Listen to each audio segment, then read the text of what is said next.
እንዴት አደራችሁ እንዴት አረፈዳችሁ ውድ ቻናላችን ተከታታዮች እንዴት ናችሁልን? እግዚአብሔር ይመስገን እኔ በጣም ደህና ነኝ። የምትገኙት አራዳ ሜዳ ኦፊሻል ዩቲዩብ ገጻችን ላይ ነው። ለቻናሉ አዲስ ከሆናችሁ የዩቲዩብ ገጹን ሰብስክራይብ በማድረግና የሮል ምልክቷን በመጫን የቻናላችን ቤተሰቦች እንድትሆኑ የአክብሮት ግብዣችን ነው። ቪዲዮን ስትጀምሩ ደግሞ ዩቲዩብ ፕሮግራሙን ለብዙዎች ሪኮመንድ እንዲያደርሰው ፕሮግራሙን ላይክ በማድረግ መጀመራችሁን አስታውሱ። የአራዳ ሜዳ ኮሜንታተር ተስፋወርቅ ሉልሰገድ አብሬያችሁ ቆይታ አደርጋለሁ። ፈጣሪ ፈቅዶ በዚህኛው ፕሮግራማችን ላይ ዳግም ከእናንተ ጋር ተገናኝተናል። በዚህኛው ፕሮግራማችን ላይ ትላንትና የተደረገውን የካራቦ ካፕ የሩብ ፍጻሜ የካርዲፍ ሲቲንና የቼልሲን ጨዋታ የምንመለከት ይሆናል። የምዕራብ ለንደኑ ክለብ ቼልሲ እንግዲህ በ18 ወራት ውስጥ ለሶስተኛ ጊዜ የግማሽ ፍጻሜ ተፋላሚ የሆነበትን እለት ያረጋገጠበት ምሽት ነበር ማለት ይቻላል። ለቼልሲዎች በጣም ጥሩ ምሽት ነበር። ምክንያቱም ቀደም እንዳነሳሁት ሶስት ውድድሮች ላይ በግማሽ ፍጻሜ ቼልሲ ሲጫወት እንመለከተዋለን። ከዚህ ቀደም በኮንፈረንስ ሊግ እንዲሁ ደግሞ ባሳለፍነው ክረምት በዓለም የክለቦች ዋንጫ ላይ ቼልሲ የግማሽ ፍጻሜ ተፋላሚ ሆኖ እንደነበር እናስታውሳለን። ሁለቱንም ደግሞ ለግማሽ ፍጻሜ ተፋላሚ በሆነባቸው ውድድሮች ሁለቱንም ዋንጫዎች አሸንፏል። አሁን ደግሞ በኤንዞ ማሬስካ ስር ለሶስተኛ ጊዜ የግማሽ ፍጻሜ ተፋላሚ መሆኑን አረጋግጧል ማለት ነው። ጨዋታው እንዴት ነበር የሚለውን በተወሰነ መንገድ እንመለከተዋለን። እንግዲህ አሰልጣኝ ኤንዞ ማሬስካ ከሰሞኑ ጫናው እንዲሁ ደግሞ ከሰሞኑ ውዝግብ ጋር እየታገሉ ነው ወደዚህ ጨዋታ ያመሩት። እንደምታስታውሱት ባሳለፍነው ሳምንት ቅዳሜ ቼልሲ ኤቨርተንን ካሸነፈ በኋላ የክለቡ አሰልጣኝ ሲናገሩ ያለፉት 48 ሰዓታት ለእኔ ጥሩ አልነበሩም፣ ምክንያቱም ምንም ድጋፍ እያገኘን አልነበረም እና በቼልሲ ካሳለፍኳቸው ጊዜያት እጅግ በጣም ከባዱን ያሳለፍኩት በባለፉት 48 ሰዓታት ነው ብለው ሲናገሩ ነበር። እንግዲህ እናቴት የሰጡት ለምን እንደሆነ መገመት ሁላችንም አይከብደንም። ምክንያቱም ቼልሲ ባርሰሎናን ካሸነፈ በኋላ ባረጋቸው 4 ተከታታይ ጨዋታዎች 3 ነጥብ ይዞ መውጣት ወይም ማሸነፍ አልቻለም ነበር። በተከታታይ ባረጋቸው ጨዋታዎች ከአርሰናል ጋር አቻ ተለያየ፣ በሊድስ ዩናይትድ ተሸነፈ፣ በአታላንታ ተሸነፈ፣ ከቦርንመዝ ጋር አቻ ተለያየ እና እነዚህ ውጤቶች ከተከሰቱ በኋላ ወይም እነዚህ ውጤቶች ከተመዘገቡ በኋላ አሰልጣኙ ኤንዞ ማሬስካ ያለፉት 48 ሰዓታት ለኔ ጥሩ አልነበሩም የሚል አስተያየት ነበር የሰጡትና ልክ የካርዲፉ ጨዋታ ከመጀመሩ ከአንድ ቀን አስቀድመው በነበራቸው ጋዜጣዊ መግለጫ ላይ አሰልጣኙ ሲጠየቁ ለምንድን ነው ያንን አስተያየት የሰጡት፣ ለምንድን ነው እንደዛ ብለው የተናገሩት የሚል ጥያቄ ነበር የቀረበላቸው። እሳቸው ግን በቃ በሰዓቱ መናገር የነበረብኝን ነገር ተናግሬያለሁ፣ እኔ ከዚህ በኋላ ስለዛ ጉዳይ ተጨማሪ ሀሳብ መስጠት አልፈልግም እና እንደው ከቻላችሁ ስለ ካርዲፍ ሲቲ ጨዋታ ብቻ ጠይቁኝ እባካችሁ በማለት ነበረ ለጋዜጠኞች ምላሽ የሰጡትና እንግዲህ በሰዓቱ በጣም ውስጣቸው የነበረውን ስሜት ከኤቨርተኑ ጨዋታ በኋላ አሰልጣኙ ተናገሩ። ግን ከካርዲፉ ጨዋታ በፊት ሲጠየቁ ያንን ነገር ድጋሚ ሀሳብ እንደማይሰጡበትም ጭምር ነበር የተናገሩት። ዞሮ ይሄኛው የካርዲፍ ጨዋታ ለቼልሲ እጅግ በጣም ወሳኝ የሚባል ነበረ። እንግዲህ ባለፈው ከነበረው አሰላለፍ ሙሉ በሙሉ ማለት ይቻላል 11ዱንም ተጫዋቾች ቀይረው ነው ወደ ሜዳ የገቡት። ያው የሚጠበቅ ነው፣ ምክንያቱም ቼልሲ በካራቦ ካፕ ላይ ሲጫወት አንድም ደግሞ ይህንን የጨዋታ መርሃ ግብር ሲያከናውን፣ ሁለትም ደግሞ ተጋጣሚው በጣም ዝቅተኛ ደረጃ የሚሰጠው ካርዲፍ ሲቲ ሲሆን 11ዱንም ተጫዋቾች መቀየር እጅግ በጣም አስፈላጊ ነው። አሰልጣኙ እንደውም ከጨዋታው በፊት ስለ ኮል ፓልመር ሁሉ ተጠይቀው ነበርና ኮል ፓልመር አሁን ባለው ሁኔታ በየ3 ቀኑ ለመጫወት ዝግጁ አይደለም እና ኮል ፓልመርን ፕሮቴክት ማድረግ ወይም ደግሞ መጠበቅ አለብን ብለው ነበር አሰልጣኙ ሲናገሩ የነበሩት። ስለዚህ እና ኮል ፓልመርን ብቻም ሳይሆን ሌሎቹንም ተጫዋቾች ከዚህም ጨዋታ በኋላ እንደተናገሩት ኤስቴቫ ዊሊያን የተወሰነ የጡንቻ ጉዳት አጋጥሞታል። ስለዚህ በሳምንቱ መጨረሻ ከኒውካስል ዩናይትድ ጋር በሚደረገው ወሳኝ የእንግሊዝ ፕሪሚየር ሊግ ጨዋታ ላይ ይህንን ተጫዋች አንመለከተውም። ስለዚህ በቼልሲ ቤት ድካም እየበዛ ነው፣ ጉዳቶች የተደራረቡ ነው። እናም እንዲህ አይነት ጨዋታዎች በሚመጡበት ሰዓት ተጫዋቾችን ማሳረፍ እና ደግሞ ተጫዋቾችን በደንብ ፕሮቴክት ማድረግ እጅግ በጣም ወሳኝና አስፈላጊ ነገር ይሆናል ማለት ነው እና አሰልጣኙ እንግዲህ በግብ ጠባቂ ቦታ ላይ ሮበርት ሳንቼዝን አልተጠቀሙም። ፊሊፕ ጆርገንሰንን የተጠቀሙት ዮራል ሃቶ፣ ቤንዊዮት ባዲያሼሊ፣ ቶሲን አራራቢዮ እንዲሁ ደግሞ ጆሹዋ አቼምፖንግ፣ አንድሬ ሳንቶስ በዚህ ጨዋታ ላይ በቋሚ 11 የጀመሩ ተጫዋቾች ናቸው። ሞይሰስ ካይሴዶም እንግዲህ በቋሚነት ጀምሯል። ይሄ የ100 ሚሊዮን ፓውንዱ የአማካይ መስመር ተጫዋች ያው ያለፉት የፕሪሚየር ሊግ ጨዋታዎች በቅጣት ምክንያት እያመለጡት ነበር። ስለዚህ ሞሮርለስ ረፍት ላይ ነበር ማለት ይቻላል በቻምፒየንስ ሊጉ ከአታላንታ ጋር በተደረገው ጨዋታ ከመጫወቱ በስተቀር። ስለዚህ ተጫዋቹን ማሰለፍ ምናልባትም ተጫዋቹ ከቅጣት በኋላ ወደ ሜዳ ሲመለስ የሚያገኘው ጥሩ ኦፖርቹኒቲ ስለሆነ ተጫዋቹን መጠቀም ውሳኔያቸው ትክክለኛ ነው ብዬ አስባለሁ። ከዚህ በተጨማሪ ፋኩንዶ ቦናንቴ፣ ጄሚ ጊተንስ እንዲሁ ደግሞ ቴሪክ ጆርጅ እና ማርክ ጊዩ ናቸው በቼልሲ በኩል በቋሚ 11 አሰላለፍ የተመለከትናቸው። እንግዲህ በዚህ ጨዋታ ላይ ቼልሲዎች ጥሩ ተንቀሳቅሰዋል። የጨዋታውን እንቅስቃሴ ለተመለከተው ሰው ጨዋታው የሚደብር ወይ ደግሞ እንቅልፍ የሚያስመጣ ጨዋታ አልነበረም። ቼልሲዎች በተደጋጋሚ ወደ ግብ ለመድረስ ሙከራ ሲያደርጉ ስንመለከት ነበር። የግብ ሙከራዎችን ለማድረግ ሙከራ ሲያደርጉ ስናይ ነበር። ነገር ግን ደግሞ አሰልጣኙ ቅያሪ ማድረግ ነበረባቸው። በመጀመሪያው አጋማሽ ምንም ግብ ባለመቆጠሩ ምክንያት አሰልጣኝ ኤንዞ ማሬስካ በመጀመሪያው አጋማሽ ከነበረው ውጤት የሆኑ ማሻሻዎችን ይፈልጉ ስለነበር ቅያሪዎችን አድርገው ነበር። ማርክ ጊዩ እና እንዲሁ ደግሞ ቴሪክ ጆርጅን ቀይረው አስወጡ። እንዲሁ ደግሞ ዦዋ ፔድሮ እና አሌሃንድሮ ጋርናቾን አሰልጣኙ ቀይረው አስገብተዋል ማለት ነው እና የእነዚህ ተጫዋቾች ቅያሪ እጅግ በጣም ወሳኝና አስፈላጊ የሚባል ስለነበረ ተጫዋቾቹ ተቀይረው ወደ ሜዳ ገብተዋል። ወደ ሜዳ ከገቡም በኋላ ጥሩ እንቅስቃሴ አሳይተው የቼልሲን አሁን የተመዘገበውን ውጤት እንዲመዘገብ ምክንያት ሆኗል። በተለይም አሌሃንድሮ ጋርናቾ 2 ጎሎችን ነው ማስቆጠር የቻለውና ለተጫዋቹ በተለይ በስነ ልቦና እንዲነቃቃ እንዲሁ ደግሞ ወደ ጨዋታ ሪትም በደንብ እንዲገባ የሚያስችለው ነው ማለት ይቻላል። ፋኩንዶ ቦናንቴ በጣም በጥሩ ሁኔታ ነበር የሰጠው። በግራ መስመር ላይ ያገኘውን ኳስ በጣም በጥሩ አጨራረስ አሌሃንድሮ ጋርናቾ እንግዲህ የመጀመሪያውን ጎል ለቼልሲ ማስቆጠር ችሎ ቼልሲዎች 1-0 መምራት ቻሉ 57ኛው ደቂቃ ላይ ማለት ነው። ከዛም በኋላም ቢሆን ቦናንቴና ጄሚ ጊቴንስ ተቀይረው ወጥተው ፔድሮ ኔቶ እና እንዲሁ ደግሞ ማሎ ጉስቶ ወደ ሜዳ የገቡበትን ሁኔታ ተመልክተናል። እኔ የካርዲፎችን አጫወት አለማድነቅ አይቻልም እውነት ለመናገር በኋላ ላይ በተወሰነ መንገድ እናነሳዋለን። 75ኛው ደቂቃ ላይ እጅግ በጣም በሚያስገርም ሁኔታ ከቀይ መስመር የተሻገረውን ኳስ ዴቪድ ትሩምቡል የ26 ዓመቱ ስኮትላንዳዊ ተጫዋች በግንባር ገጭቶ እንግዲህ ካርዲፎችን አቻ ያደረገች ጎል አስቆጥሮ ነበር እና ምናልባት ካርዲፎች በምሽቱ ለነበራቸው የጨዋታ ፐርፎርማንስ ምሽቱ ላይ ምርጥ ጊዜን በግላቸው ለማሳለፋቸው ምናልባት ይህንን ጎል ማስቆጠራቸው የሆነን ለመናገር ዲዘርቭም የሚያደርጉት ነው። ምክንያቱም ጨዋታው በጣም በጥሩ ሁኔታ ኮንትሮል አድርገውት ነበረ። የቼልሲን ማጥቃት ለማስቆም የተቻላቸውን ሁሉ ሲሞክሩ ነበረ እና ይሄኛው 75ኛው ደቂቃ ላይ የተቆጠረው ጎል ለነበራቸው እንቅስቃሴ ዲዘርቭ የሚያደርጉበት ወይም ደግሞ የሚመጥናቸው ነበር ማለት ይቻላል እና በጣም በጥሩ ሁኔታ ነው እንግዲህ ኳሱ ከቀይ መስመር ላይ የተነሳው ወይም ደግሞ ከቀይ መስመር ላይ የተሻገረው በጣም በጥሩ አጨራረስ እንግዲህ ኳስና መረብን በማገናኘት ጨዋታው 1-1 ቀጥሏል ማለት ነው። ነገር ግን የጨዋታው ድራማ በዚሁ አላበቃም። ተቀይሮ የገባው ፔድሮ ኔቶ 82ኛው ደቂቃ ላይ እጅግ በጣም ቆንጆ የምታምር ግሩም ጎል ከቀይ መስመር ላይ የግቡ 90 ዲግሪ ላይ ነው ያንን ኳስ የመታውና ያስቆጠረው። ጨዋታው 2-1 ቀጠለ። ከዛ በኋላ በ93ኛው ደቂቃ ደግሞ የካርዲፍ የተከላካይ መስመር ተጫዋቾች የሰሩትን ስህተት ተከትሎ አሌሃንድሮ ጋርናቾ ከዣኦ ፔድሮ የተቀበለውን ኳስ ወደ ግብነት በመቀየር ቼልሲ ጨዋታውን 3-1 አሸንፎ በቀጣይ ለሚደረገው የካራቦ ካፕ የግማሽ ፍጻሜ ማለፉን አረጋግጧል ማለት ነው። እንግዲህ በኳስ ቁጥጥር ረገድ ቼልሲ 54 በመቶ ነው ኳስ የተቆጣጠረው። ካርዲፎች 46 በመቶ ኳስ ተቆጣጥረው ነበር። ቼልሲዎች 20 ሙከራ ሞክረዋል። ከ20ው 7ቱ ኢላማውን የጠበቀ ነበር። ባለሜዳዎቹ ካርዲፎች ደግሞ 10 ሙከራ ሞክረው ከ10ሩ 4ቱ ኢላማውን የጠበቀ ሙከራ ነበረ። የካርዲፍ ሲቲውም የቼልሲውም ግብ ጠባቂ ሁለቱም 4 ሙከራዎችን አድነዋል ወይም አውጥተዋል።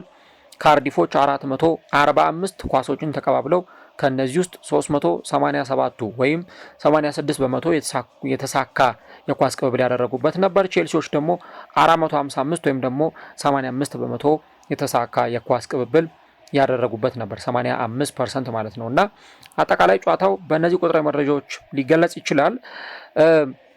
እንግዲህ ቼልሲ በተለይም ደግሞ በዚህ ጨዋታ ላይ ማሸነፉና ወደ ግማሽ ፍጻሜ መድረሱ በጣም ትልቅ የሚባል ስኬት ነው። ምናልባት ኤንዞ ማሬስካ በቼልሲ እያደረጉ ያሉትን ነገር ያክል ክሬዲት እየተሰጣቸው ነው ብዬ አላስብም። ግን በክለቡ ደግሞ በጣም ውጤታማ ስራን እየሰሩ ይገኛሉ። ምክንያቱም ቼልሲን ከተቀላቀሉበት ጊዜ አንስቶ የተጣለባቸውን ኃላፊነት በአግባቡ እየተወጡ ይገኛሉ። ቼልሲን ወደ ቻምፒየንስ ሊግ መመለስ ነበረባቸው። 4ኛ ደረጃን ይዞ አጠናቆ ቼልሲ ወደ ቻምፒየንስ ሊግ ተመልሷል። ቼልሲ ውጤት እንዲያመጣና የኮንፈረንስ ሊግ ዋንጫን እንዲያነሳ ይጠበቅ ነበር። ያንን አድርገዋል። ከዛ ደግሞ ኤክስትራ ማይል ተጉዘው የዓለም የክለቦች ዋንጫን አሸንፈዋል። አሁን ደግሞ በፕሪሚየር ሊጉ ቶፕ 4 ይገኛሉ። የካራቦ ካፕ የግማሽ ፍጻሜ ተፋላሚ ሆነዋል። ስለዚህ በብዙ ሁኔታ ከተመለከትነው ወይም ከለካ ነው የኤንዞ ማሬስካ የቼልሲ ጉዞ የውጤታማነት ጉዞ ነው ሊባል ይችላል። ምክንያቱም ያለፉትን ዓመታት በተለይ ከቶማስ ቱሄል በኋላ የተመለከትነው ቼልሲ የሚፈለገው አይነት ቼልሲ አልነበረም። የነ ግራሃም ፖተር፣ የነ ፍራንክ ላምፓርድ እንዲሁ ደግሞ የነ ሞሪሶ ፖቼቲኖ ቼልሲ በዚህ ልክ በጣም ምርጥ የሚባል ቼልሲ አላየንም ነበረ።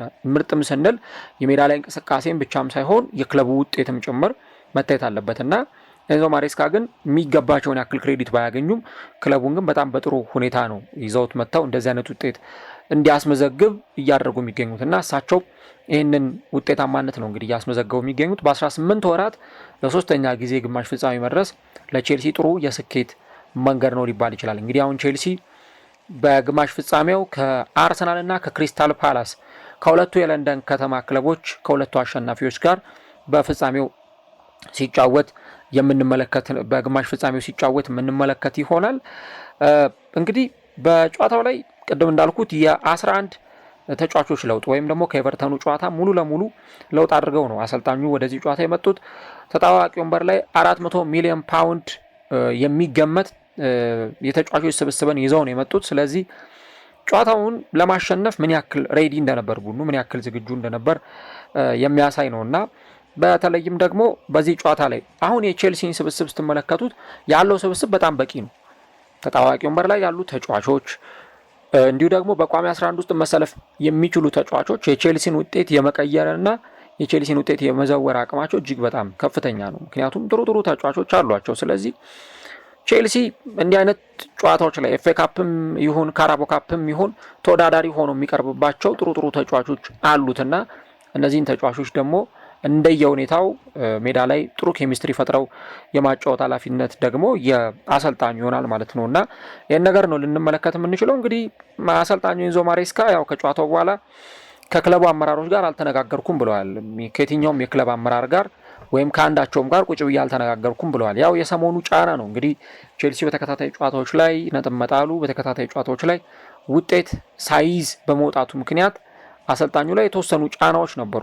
ኢቨን እዚህ ሀገር ያሉም የቼልሲ ደጋፊዎችም ሳይቀሩ በቃ ማሬስካ ለቼልሲ የሚሆን አይነት አሰልጣኝ አይደለም የሚሉ ሀሳቦቻቸውን ነው ሲሰጡ ስንሰማ የነበረው። ግን እኔ ቅድም እንዳልኩት ነው እኛ አሰልጣኝ የሚገባቸውን አይነት ክሬዲት በዚህ ክለብ ውስጥ አልተሰጣቸውም። ለምን ክለብ ውስጥ ኢቨን እሳቸው ከማምጣታቸው በፊት ቼልሲ ምን አይነት ቡድን ነበር የሚለውን ነገር ማስታወስ በቂ ነው። ቼልሲ አንድ የውድድር ዓመት 12ኛ አንድ የውድድር ዓመት ደግሞ 6ኛ የጨረሰ ቡድን ነው እና አሁን ግን ከተጫዋቾች ጉዳት ከተጫዋቾች ድካም ከመዛል አሁን ደግሞ ከጨዋታዎች መደራረብ ጋር ታግለው ቼልሲን አሁን ባለበት ሁኔታ እንዲቆይ ያደረጉት አሰልጣኝ እሳቸው ናቸው። በሌስተር ሲቲ ምን እንደሰሩ እናውቃለን። ክለቡን ወደ ፕሪሚየር ሊግ መልሰውታል። ውጤታማ ነበሩ።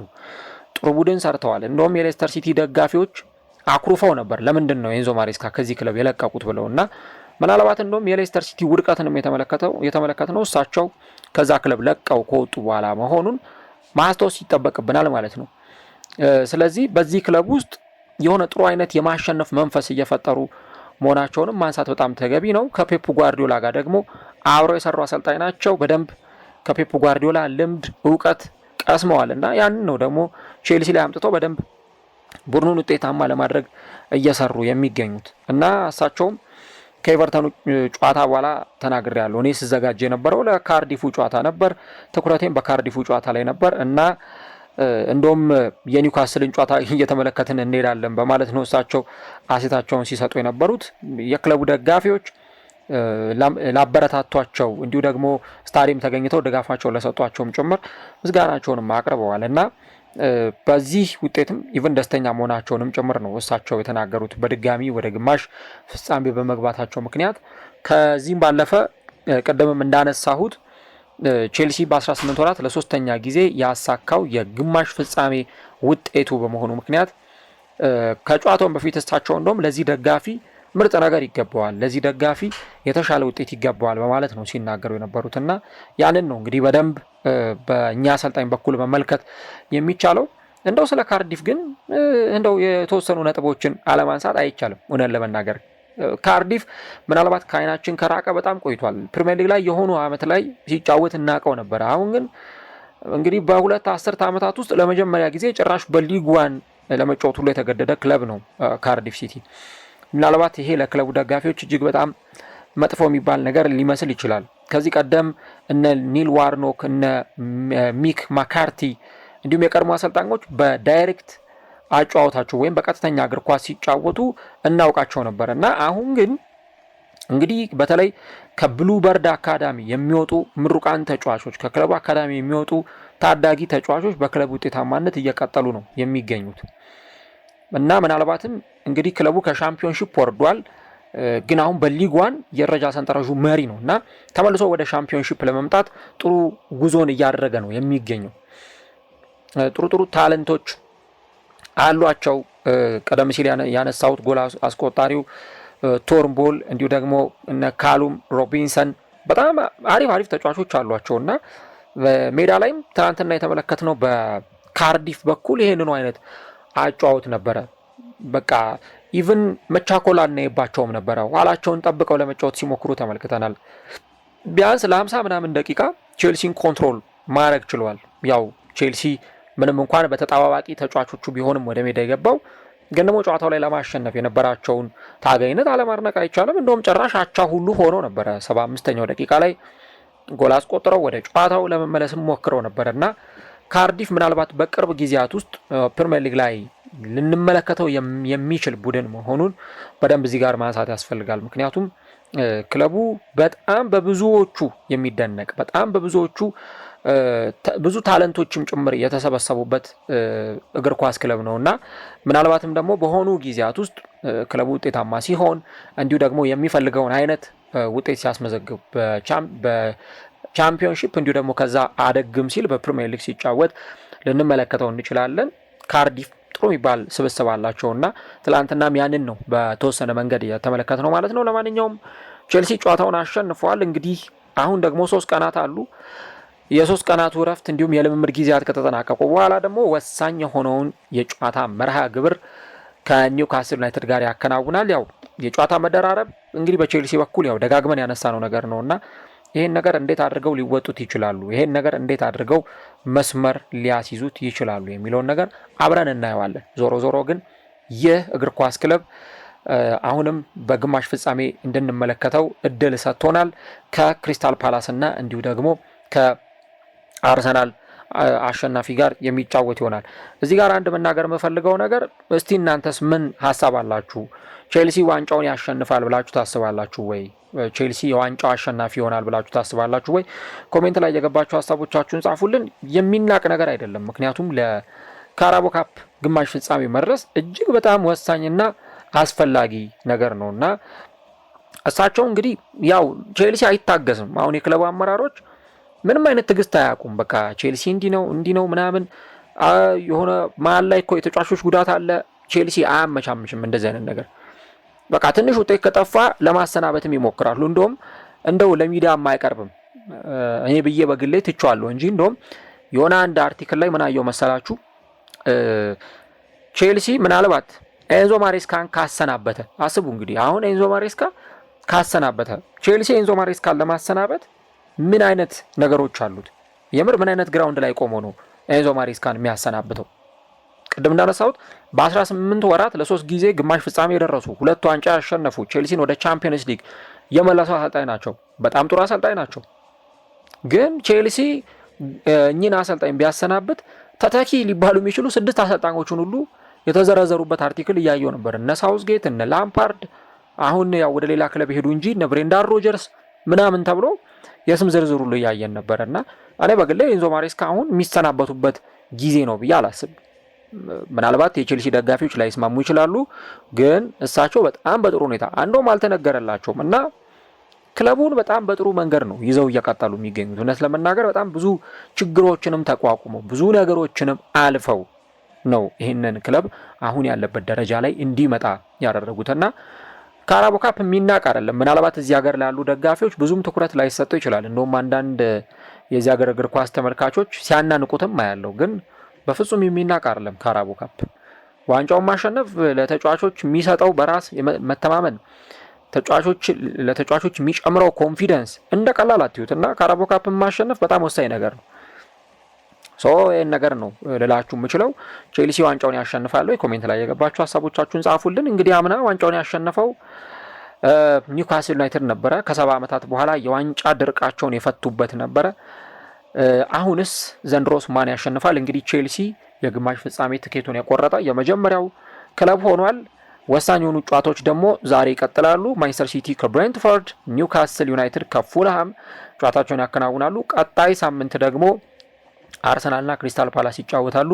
ቼልሲ የሚጫወተው ከአርሰናልና ከፓላስ አሸናፊ ጋር ይሆናል ማለት ነው እና ይህን የምንመለከተው አሁን የቼልሲ ቀጣይ ትኩረት የፊታችን ቅዳሜ በሚደረገው የኒውካስል ዩናይትድ ጨዋታ ላይ ይሆናል ማለት ነው።